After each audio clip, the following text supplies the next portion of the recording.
Қайырлы күн, құрметті әріптестер, орталық коммуникациялар қызметінің ақпараттық алаңынан тікелей көрсетілімді бастаймыз.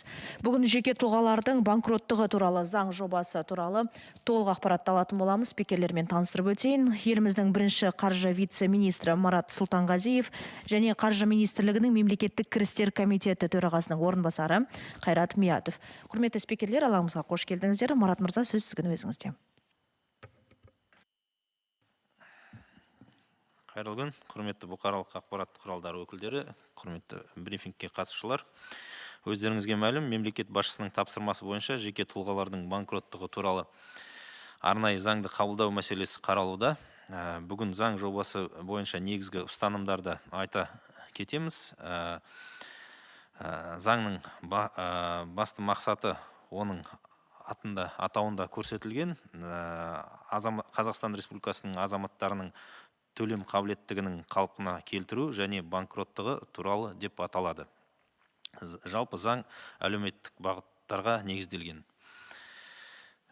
Сегодня значительное число граждан сталкивается с ухудшением своего финансового положения. Причины разные: потери работы, трудоспособности, снижение уровня благосостояния на фоне общего экономического спада, ну и введение карантинных мер по антикоронавирусным мероприятиям.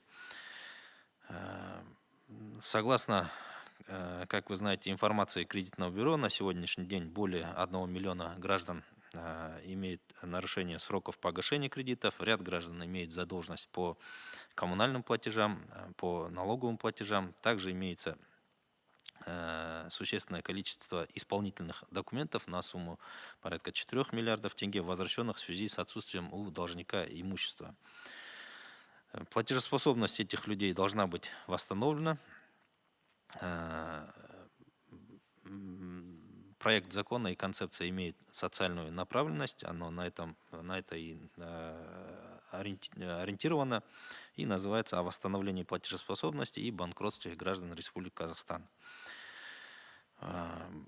Естественно, закон он будет важен не только для граждан Республики Казахстан, но и также для всех участников финансового рынка. В целом он должен помочь добросовестным заемщикам. Во исполнение поручения главы государства от 5 января текущего года Министерством возобновлена работа по внедрению Института банкротства физических лиц. С учетом международного опыта предлагается 3 вида процедур в зависимости от суммы и длительности долга.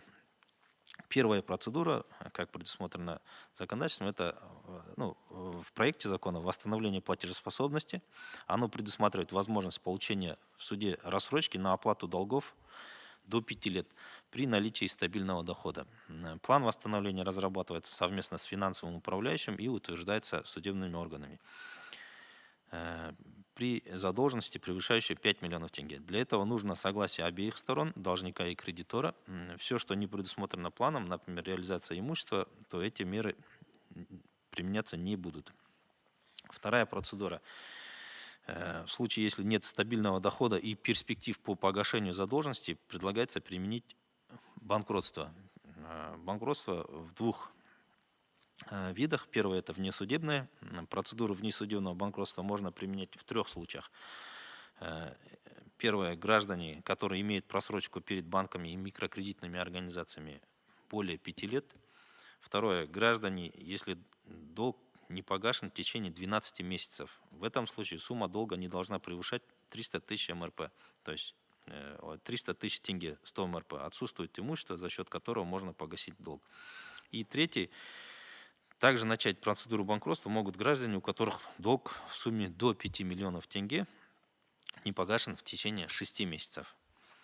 Заявление о применении внесудебного банкротства гражданин подает через веб-портал «Электронное правительство». Также будет предусмотрена возможность подачи документов через приложение ЕС-Алказамат. Будет разработан отдельный модуль. После приема документов будет проводиться автоматизированная проверка на соответствие требованиям, то есть отсутствие имущества, соответствие срокам, просрочка и другое. Судебное банкротство будет применяться гражданами по непогашенной задолженности свыше 5 миллионов тенге. Это 1600 МРП. В ходе данной процедуры имущество должника подлежит реализации на торгах. вырученные средства направляются на погашение долгов перед кредиторами в соответствии с установленной очередностью. Если единственное жилье является предметом залога, то кредитор будет вправе его изъять только в ходе судебного банкротства. Если единственное жилье не является залогом, кредиторы не смогут на него претендовать. Оставшаяся непогашенная сумма подлежит списанию при условии отсутствия признаков недобросовестности должника. Однако долги по алиментам, в то же время долги по алиментам и ущербу, причиненному жизни и здоровью другого человека, по списанию не подлежат. Одновременно с возможностью списания также предусмотрены и ограничения по банкротам. То есть надо обратить внимание на последствия, которые возникают после банкротства. Проектом закона предлагается ограничить получение займов и кредитов в течение 5 лет для банкротов. Также предусматривается ограничение на выезд за пределы страны в течение 3 лет, за исключением лечения, сопровождения близкого родственника на лечение или выезд на похорон, то есть по особым случаям. Повторно применить банкротство граждане смогут только через 7 лет. Поэтому прежде чем объявить себя банкротом, естественно, все мероприятия до банкротства должны быть применимы как со стороны кредиторов, так и со стороны заемщиков. В целом, применение банкротства позволит физическим лицам освободиться от долговой нагрузки и начать вести активную экономическую деятельность.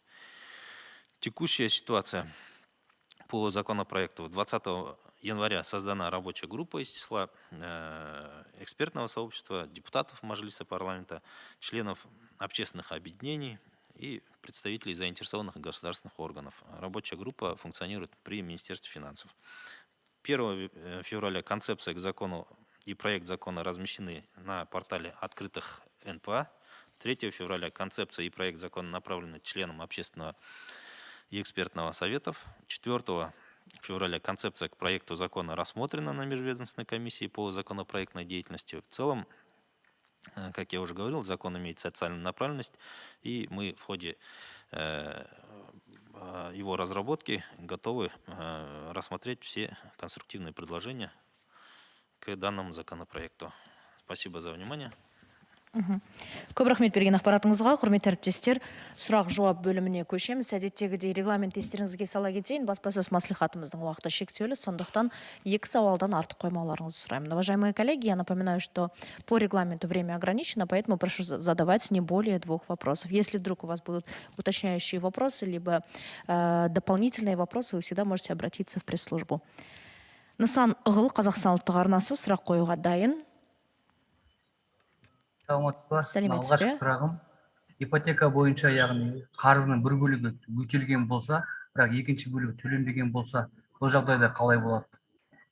Екінші сұрағым бірден қойайын ба? Бірінші сұрағыңызға жауап береді, сосын қойсаңыз болады. Ипотека бойынша, егер бүгінгі күнде мынау ипотека туралы заң бойынша сот анықтайды. Бұл қаншалықты толық төленген, немесе жартысынан көп па, ол жеткілікті ма, содан белгіленеді. Сол мүлік аукцион арқылы сатылу керек па, сатылмау керек па, сот анықтайды. Мынау біздің заңда да дәл сондай мақсат көздеп тұрмыз. Егер банктық ұйымдармен келісіміміз керек, жартысынан көбісі немесе 85%-нан көп төленсе, ол аукцион арқылы сатылмау керек дегенге. Бүгінге ол сот шешіммен белгіленеді. Бірақ банктердің мәліметтері бойынша осы сотқа шағымданған адамдардың толық ипотека алған үйлері өз атында қалдырылған, аукцион арқылы ешқандай сатылу болмаған. Яғни 85%-дан асса, ол өз иесінде қалу керек, иә? Ол заңда әлі толық жазылмаған, бірақ мынау ипотека туралы заңмен соған сәйкес келтіреміз. Ақыры соны сот анықтау болу керек. Өйткені ол жалғыз үй ма, басқа үйлерде бар ма, сот соның бәріне қарап шешім қабылдайтын болады. Екінші Екінші сұрақ, сұрағыңыз. Мгм. егер адам банкрот деп табылса, банкқа берешегі толық кешіріле ме одан? Одан ары қарай жаңағы ақшасы, яғни қалмайды қарыз, иә?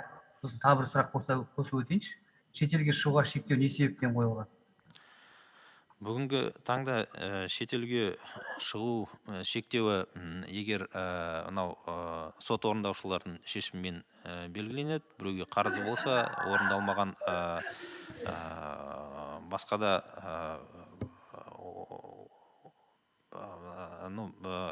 мынау салықтық берешегі болса, ол кезде шектеу қойылады. Ал енді мынау банкрот болып жарияланған адам, ол да сондай қарызын өтемеген болып есептелінеді.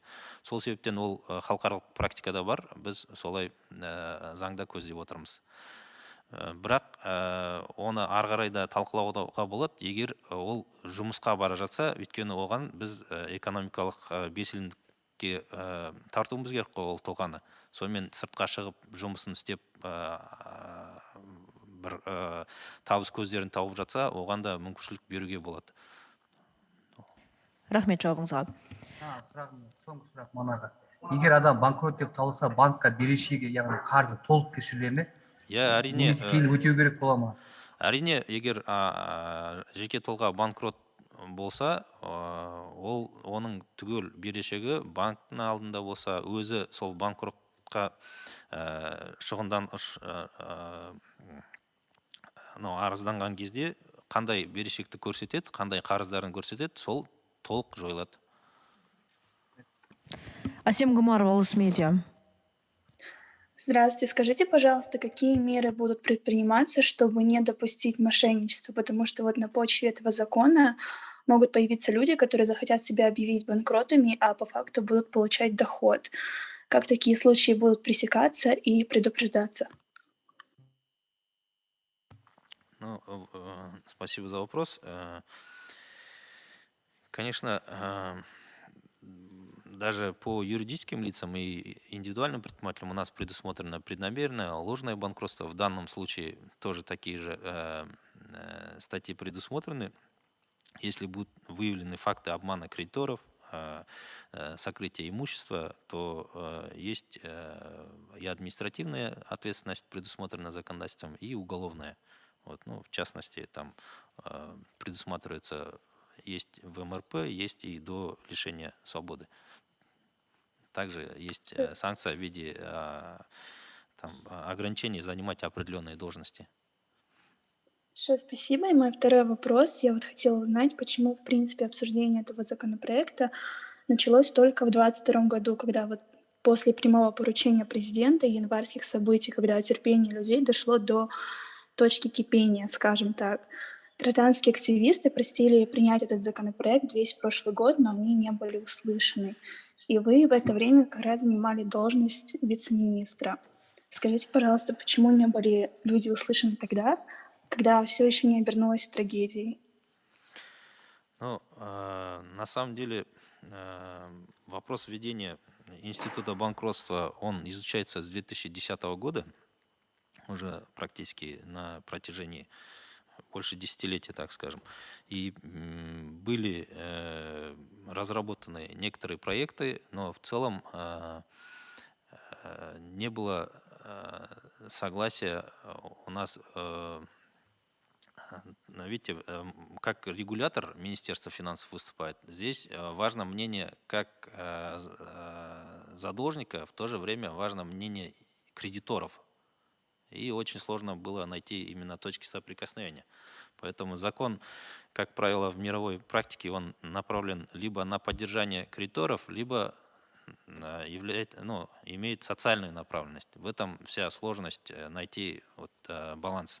Поэтому здесь уже поставлена задача, сроки точно определены, поэтому проект был разработан.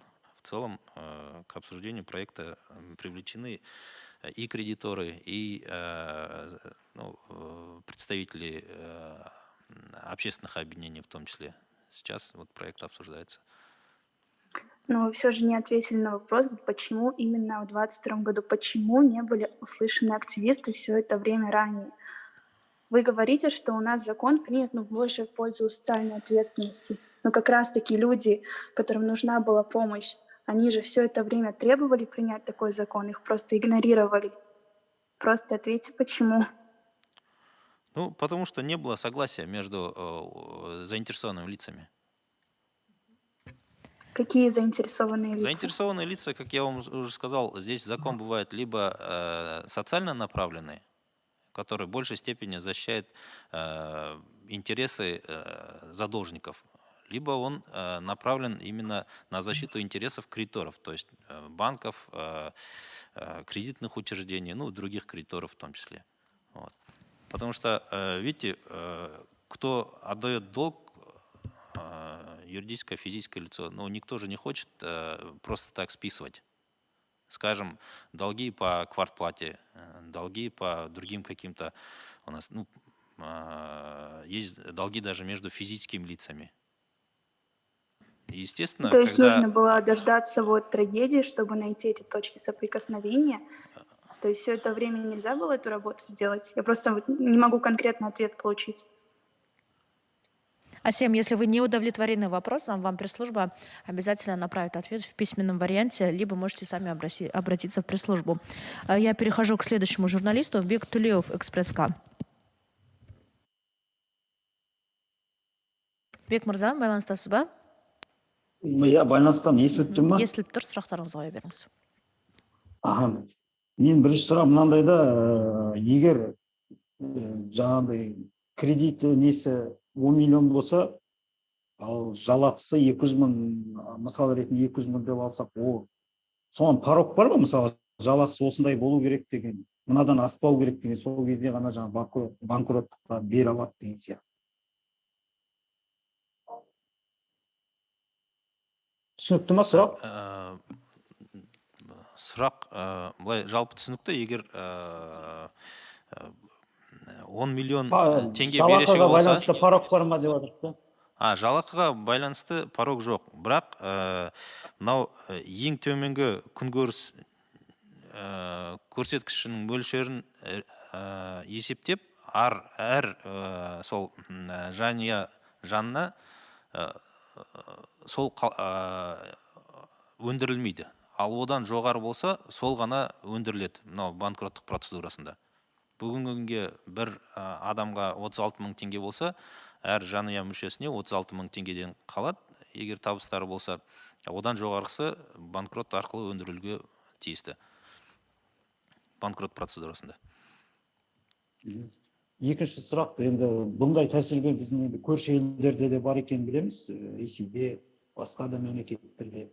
Жалпы банкроттықтан шетелге шықпау туралы, егер енді одан кейін адам несие ала алмайды ғой, осы жағдайда бізде қаншалықты адамдарға қиындық тудырады деп ойлайсыздар? Енді әлеуметтік жағдай қалай реттеледі? Жалпы қанша адам ожиданияға, қандай күтілу бар енді осынша адам банкроттыққа тапсырыс өтініш береді дегендей. Оның салдары қиын, мысалы адамдар қазір енді беріп қиын болмай ма дегенім ғой, енді әртүрлі жағдайлар, кредит алғысы келуі мүмкін, тұрмыстық мәселелерге байланысты. Енді бұл заңда да, мынау заң жобасында көрсетілген, егер бір рет адам банкрот болса, екінші рет тек 7 жылдан кейін ғана банкрот болуға мүмкіншілігі бар. Бірақ сол үшін шектеулер қойылады. Шетелге шығарылмайды, кейін екінші рет несие алалмайды. Ол несие алмағанда, оны тек қана заңмен емес, банкінің несі бойынша ғой? Банктер, кредиттік ұйымдар өздері де оны тексереді. Егер ол бір рет банкрот болса, оған несие беру, бермеу, әрине ол банктың өз еркісі болу керек негізі. Бірақ біз сол қаржылық ұйымдармен ақылдасып, олардың ұсыныстары сондай болды, 5 жылда несие бермеу. Ары қарай уже беруге болады. Алдында қарастырған кезде тағы да басқа да шектеулер болған. анау жеке кәсіпкер болмасын, басқа жұмыс жасай алмасын деп, бірақ біз одан бас тарттық, өйткені оған мүмкіншілік беру керек, қарыздары жоқ, бірақ жұмысты жаңадан бастауға мүмкіншілік болады. Солай. Бұл жерде енді шетелге түсінікті, енді екінші рет несие бермеу, бірақ шетелге шығудың қандай қатысы бар деймін да, мен соны түсінбей отырмын. Бізде себебі себебі бүгінгі күнге егер салықтан қарыздар болса, берешектер болса, шетелге шығуға тыйым саламыз. Егер сот орындаушы басқа да бір өзінің қарыздары өтелмеген болса, сот орындаушы оған да тыйым салынады. А егер банкрот болса, ол қарыздарын өтемеген ғой, яғни оған да бір шектеулер болу керек. Ол халықаралық практикада сондай бар. бұл жалпы жаңағы мысалға салыққа байланысты ғана емес, барлық не бойынша да банкроттыққа нетсе шетелге шыға алмайды, мен түсінгенім. Қандай жағдаймен мысалға банкке қарыз болуы мүмкін, салық жағдайлар қарастырылған. Шетелге егер емделуге немесе емделген адамды жанында бірге серік болып барса, сондай кейбір негіз ретінде ғана. Бұлай демалысқа, басқаға оған шектеу қойылады. Басқа кедергілер жоқ қой, елдің ішінде мысалға енді осындай банкроттыққа ұшыраған адамдардың бір черный списокке бір қандай да басқа да бір мемлекеттік қызмет түрлерін алуға, басқа да бір жеңілдіктер алу кезінде кедергілер болмай ма? Бүгін ол талқылауда негізі кейбір эксперттер әлеуметтік көмектер алған кезде эксперттер сондай ұсыныстар беріп жатыр, мемлекеттік қызметке жұмысқа тұрмасын, немесе мынау заңды тұлғаның жетекшісі болып, құрылтайшысы болып табылмасын деп, сондай. Оның бәрі талқылауда. Ал қазір заң жобасында тек қана сол несие алу мен шетелге шығу шектеулері көзделген. Бек мырза, есіңізге сала кетейін, жеке интервьюіңіз емес, баспасөз маслихаты, бізде регламент бар, уақыт бар, екінші сұрағыңызға көшсеңіз. Бар ма?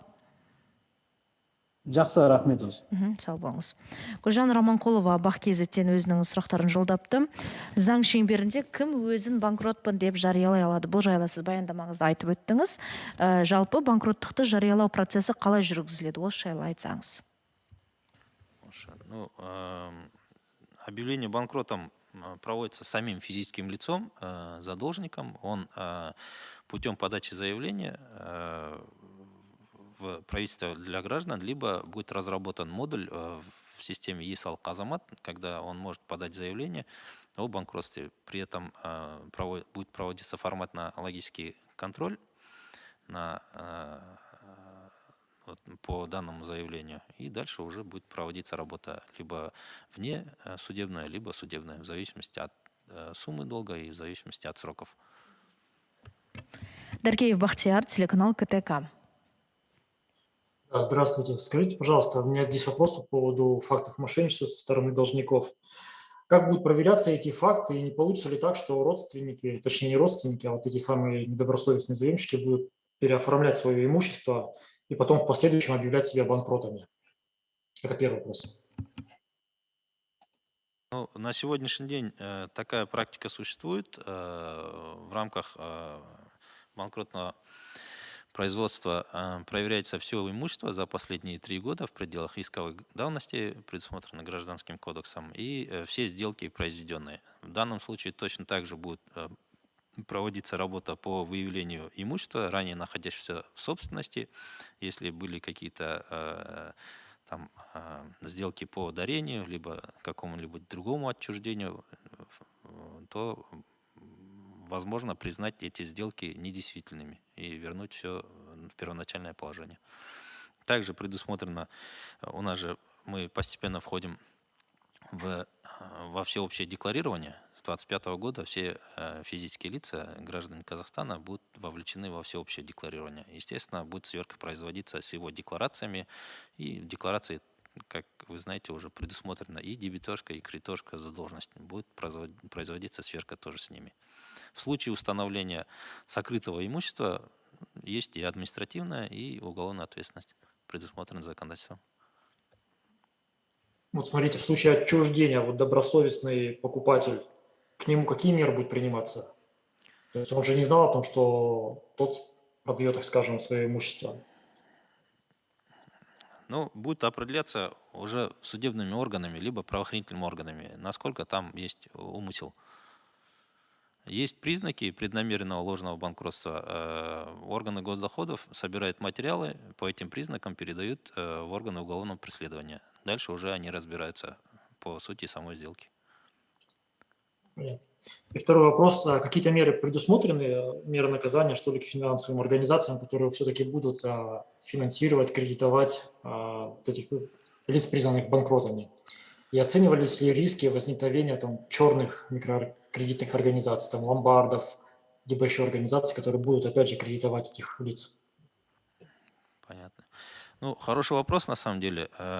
Вопрос возникновения черных, ну, каких-то кредитных учреждений.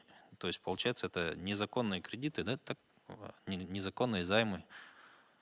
Да. Да, потому что, ну, если банковское учреждение, либо кредитное учреждение, которое зарегистрировано в соответствии с законом, оно, естественно, там регулятор будет к нему требования предъявлять, вплоть до, наверное, потери лицензии, потому что законом будет запрещено, 5-летний срок установлен, да, будет установлен. А другие на свой страх и риск кредитуют банкротных управляющих. Во-первых, это незаконная предпринимательская деятельность, уже ответственность будет предусмотрена. Ну и, соответственно, там большие риски это кредитное учреждение будет нести по возврату такого рода долгов. Ему, если не вернут, взыскивать через судебные органы уже будет невозможно. Понятно, спасибо большое. Пожалуйста. Диана Джумагулова, Орда КЗ. Коллеги, добрый день, меня слышно? Мы вас слышим. Вопросы? Ага. Смотрите, у меня первый вопрос касательно пункта о том, что... Ну и казахстанцы просили о том, чтобы этот законопроект включал в себя пункт, чтобы у людей оставалось так называемое право сохранения единственного жилья. По каким причинам этот пункт не включили в законопроект? Или если это невозможно сделать, то почему?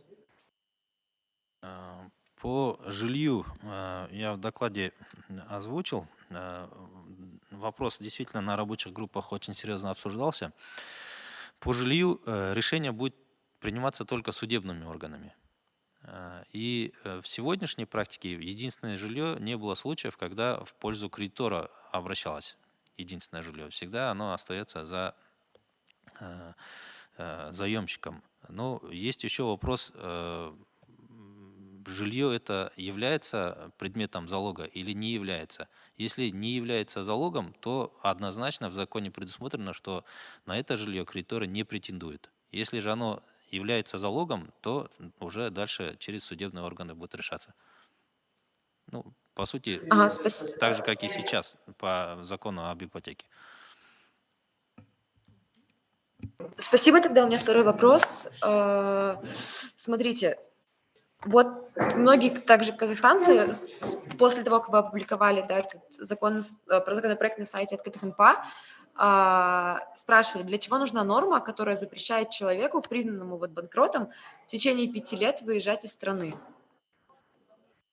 Ну, мы вот предыдущим журналистам отвечали, могу повторить. Есть у нас практика, когда судебные исполнители ограничивают выезд в силу тех или иных неисполненных обязательств перед третьими лицами. Есть практика, когда имеющие налоговую задолженность не могут, при наличии налоговой задолженности мы ограничиваем выезд за границу. Это достаточно эффективная мера для погашения долгов. Вот. Есть международная практика также, когда признанных банкротами физических лиц ограничивают в выезде за границу. Поэтому с учетом всего этого, если человек имеет задолженность, либо он его не погасил путем прохождения через процедуру банкротства, было внесено предложение, чтобы его также какие-то последствия он для себя нес. Иначе само банкротство и без никаких последствий это также может быть кредиторами плохо воспринято. Будет новый кредитор, в итоге никаких ограничений для заемщика после процедуры банкротства не будет из этих соображений. Смотрите, получается, это как более карательная мера? Это и воспитательное, и в то же время с учетом имеющейся практики. Спасибо, Диана, за ваш вопрос. Мы при этом, да, Диана, имейте в виду, при этом мы оставляем отдельные особые случаи, когда человек может выехать. Это по причине получения лечения, сопровождения больного человека, там, посещения каких-то близких родственников. В то же время сейчас мы думаем, возможно, его также не ограничивать, если он едет на работу. То есть работать, зарабатывать деньги. То есть особые случаи. Если есть у вас предложение по расширению этих случаев, ну, давайте обсудим. Вот я хотела бы уточнить, потому что, например, многие люди же уезжают на заработки за рубеж, да, и было бы конечно. странно их ограничивать в этом случае. Да, если кроме заработков еще какие-то особые случаи предусмотреть, ну, возможно, предусмотреть в законопроекте.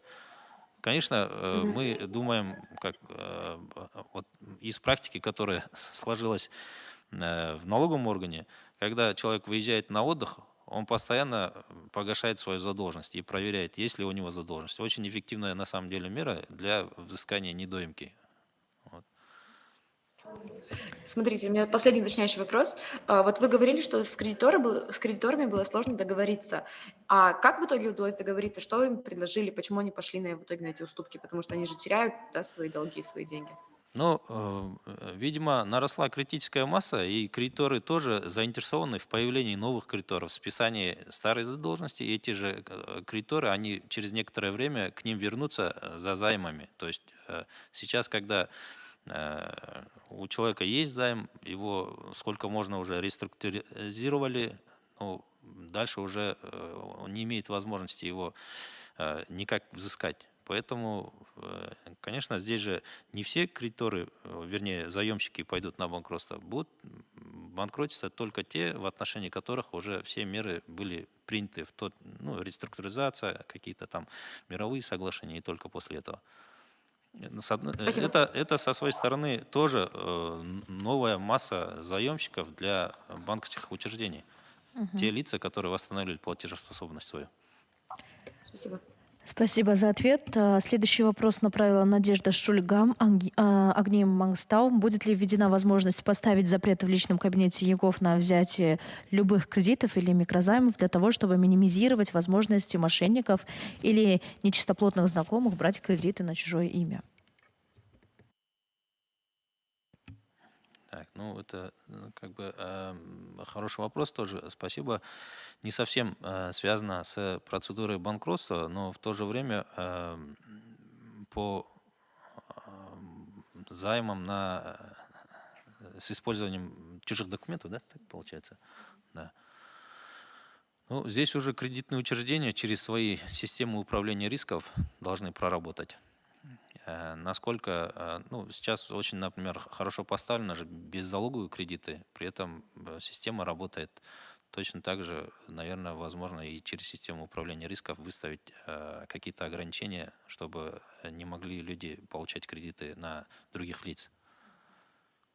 Көп рахмет. Дастан Сапашев, Хабар 24 арнасы бізбен тікелей байланыста. Дастан мырза, естіп тұрсыз ба? Микрофоныңызды қоссаңыз. Қайырлы күн, естіліп тұр ма? Естіліп тұр. Сұрақтарыңызды қоя беріңіз. Рахмет. Марат Елеусізұлы, мен түсінбей отырған бір мәселе бар. Мәселен, қараңызшы, егер адам ипотекалық несие алған болса, оны әу баста уақытылы төлеп отырып, бірақ кейін белгілі бір себептерге байланысты төлей алмай қалады. Сөйтіп өзін банкрот деп жарияласа, оның меншігі, жаңағы үйі банкте кепілде тұр ғой. Ол кейін банктың меншігіне өте ме, әлде өзінің меншігінде болып қала бере ме? Осыны түсіндіріп берсеңіз. Қайырлы күн, рахмет. Сұрағыңызға бағана осыған ұқсас сұрақ болған. Негізі, егер ол кепілде болса, сот арқылы оны банк өндіру мүмкіншілігі бар. Егер ол несие бойынша кепілде болмаса, банктың оған ешқандай құқығы жоқ өндіруге. Бұдан басқа тағы да талқыланып жатқан жағдай, егер ол сол несиенің жартысынан көбісін немесе біразын төлеп тастаса, ол соттың шешіміне байланысты болады. Сот қалай шешеді, егер банкке ма, несие алушыға ма ол үйді қалдыру. Бірақ бүгінгі күнге біздердің мәлімет бойынша әлі бір сондай шешім болмаған, жалғыз үйді, несиеде кепілдікте тұрған үйді банкке бергені.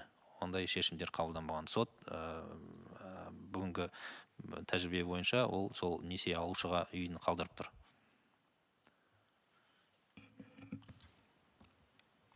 Екінші сауалым, біздің елде қазір өзін банкрот деп жариялау мүмкін қанша адам бар? Сіздер зерттеп көрдіңіздер ма? Қателеспесем, қазір елде проблемалық несиелердің мөлшері 1 триллион теңгеге жуықтап қалды. Бәленбай адам деген сөз ғой енді бұл. Қанша адам өзін банкрот деп жариялау мүмкін? Бүгінгі енді 1 миллионнан астам несие алушылар сол өз несие төлейтін уақытын бұзған болып табылады. Егер сол 1-2 рет немесе 1-2 ай созылса, онда тұрған ештеңе жоқ. Егер 6 айдан кейін болса, ол өзі банкрот деп жариялауға мүмкіншілік береміз. Тағда коммуналдық төлемдер бойынша оның қарызы аздау 20 миллиард, бағанағы триллионнан 5 есе. Салықтар бойынша тағда 20 миллиард берешектері бар адамдардың. Сондай. Нақтылай салайыншы, кейін олар енді жағдайын жақсартып алғаннан кейін бұрынғы берешектерін өтей ме, әлде банк толық кешіреді, ешқандай міндеттеме болмайды ғой? Егер банкроттық процедурадан өтсе, ол берешектер толық жойылады. Көп рахмет. Динара Абдирова, также телеканал Хабар 24. Динара, время у нас. Микрофон включите.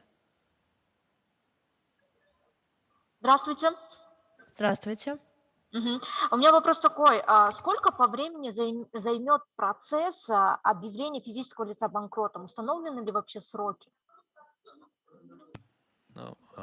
Если в судебном порядке сроки установлены до полугода, до 6 месяцев, потому что это связано с именно определением его имущества, ну и сумма долга, она свыше 5 миллионов тенге, то есть 1600 МРП.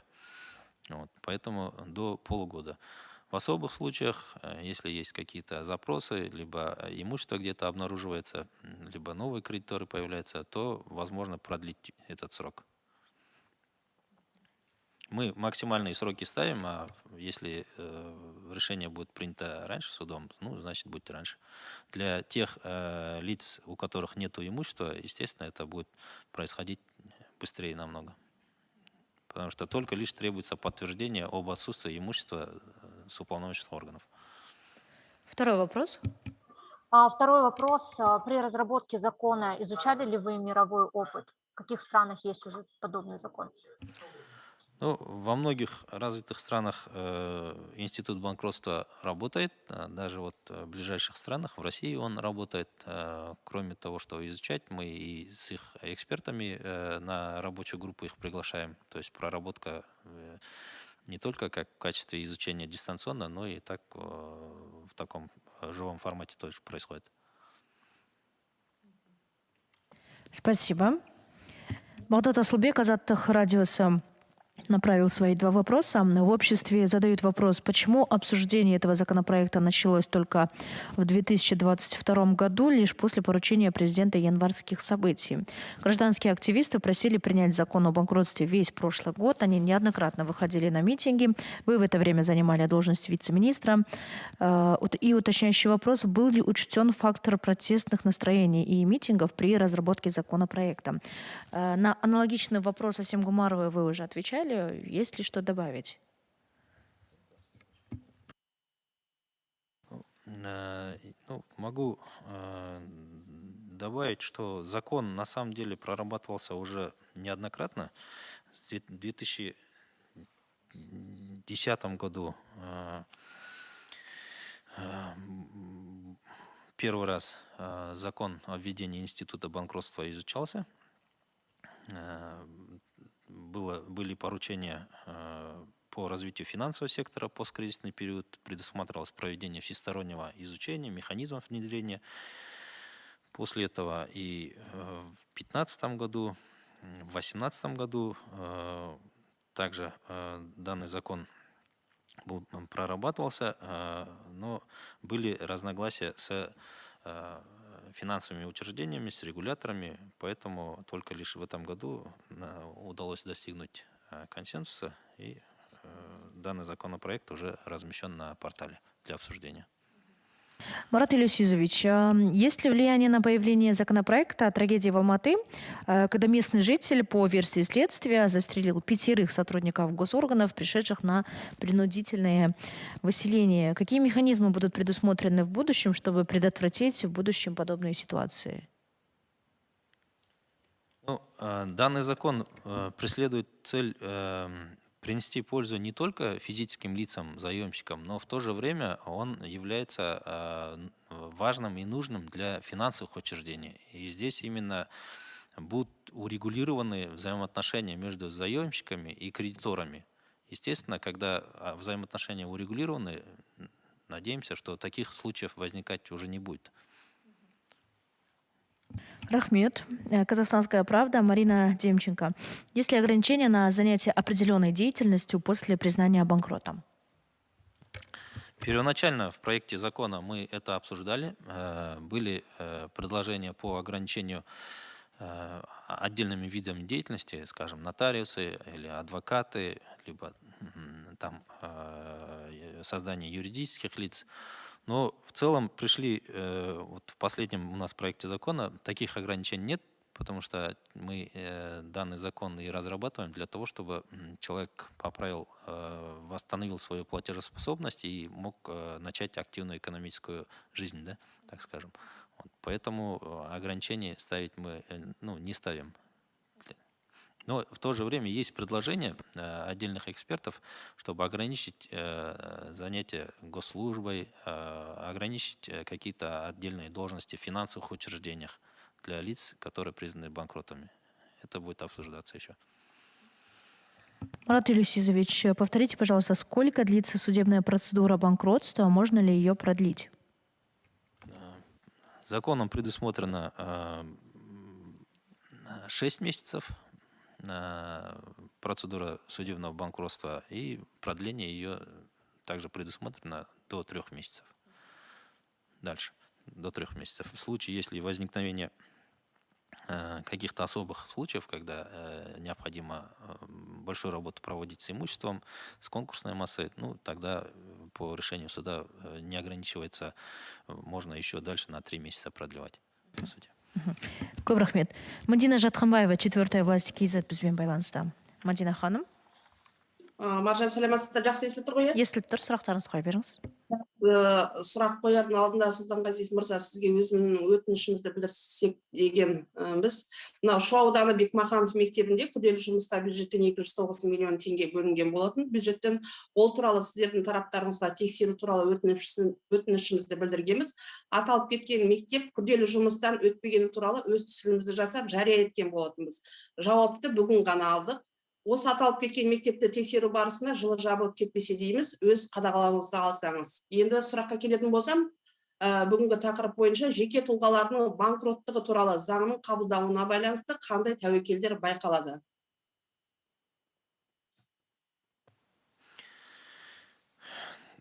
Біраз сұрағыңызға рахмет. Бірінші сұрақ бойынша Шу аудандағы мектеп туралы оны бақылауға аламыз.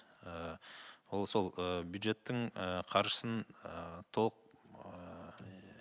пайдалану бойынша болып тұр ғой, мектеп салынған, сапасы қандай, солай ма? Сапасы жоқ, толық пайдаланбаған деген өзіміздің күдігіміз бар. Ол туралы біз өзіміз түсінігімізді жасаған болатынбыз. Егер мүмкіншілік болса, бізге жіберген арызыңызды номерін айтып жіберсеңіз, жазып алайық, сонымен ары қарай бақылауға аламыз.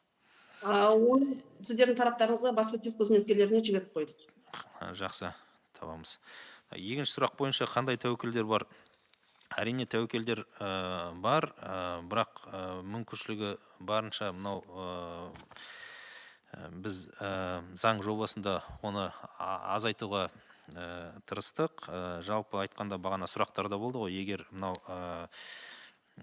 мүлігін тығып немесе басқаша жағдай бар адамдар банкрот болып жариялануға тырыса ма деген сондай тәуекелдіктер бар.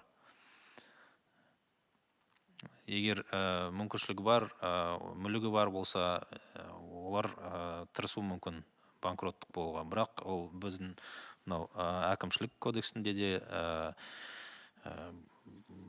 қылмыстық кодексте де оған шаралар қолдануға болады, ол көзделген. Енді осы сұрағымды нақтылап кетейінші. Екінші деңгейлі банктерден ипотекалық және тұтынушылық несиелер бойынша пайыздық мөлшерлемелердің өсуін болжауға бола ма? Осыған орай. Қайталап жіберсіз бе?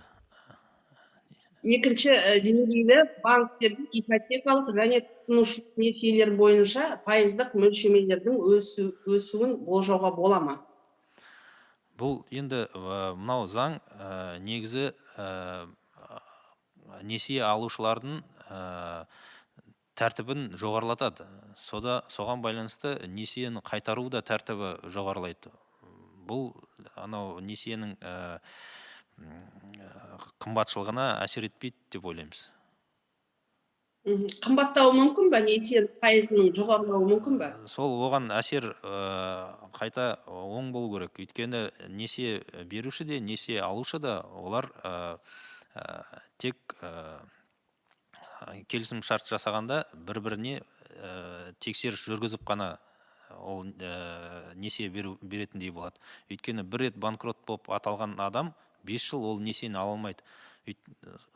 Содан ол несие әрине қымбаттамайды. Өйткені жағдай несиені қайтара алмайтын болса, оған несие берілмейді. Несие неге қымбаттайды? Өйткені көбісі оны қайтармайды. Сол үшін ол қымбаттайды. А егер бәрі қайтарылып тұрса, ол несие қымбаттамайды.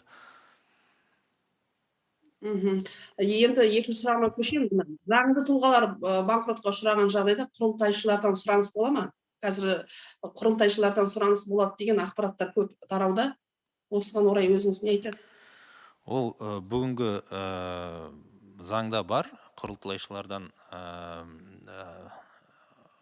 оларға талап қою. Егер заңды тұлға өз банкрот болып жарияланса, ол мынау жеке тұлғаға енді қатысы жоқ. Заңды тұлға банкрот болса, құрылтайшылары өзінің сол салған құрылтайшы болып салған салымдарына соның мөлшерінде олардың жауапкершілігі бар. Егер басқа да арасында қарым-қатынастар болса, сол 3 жылдық мерзімде ол қарым-қатынастарда оларда тексеріледі. Жақсы, Маржан, басқа сұрағым жоқ, рахмет. Құрметті спикерлер, осымен келіп түскен сұрақтар тамам. Уақыт бөліп алаңымызға келіп берген ақпараттарыңыз үшін алғыс айтамыз. Құрметті әріптестер, баспасөз мәслихатымызды тамамдаймыз. Аман сау болыңыздар. Сау болыңыздар.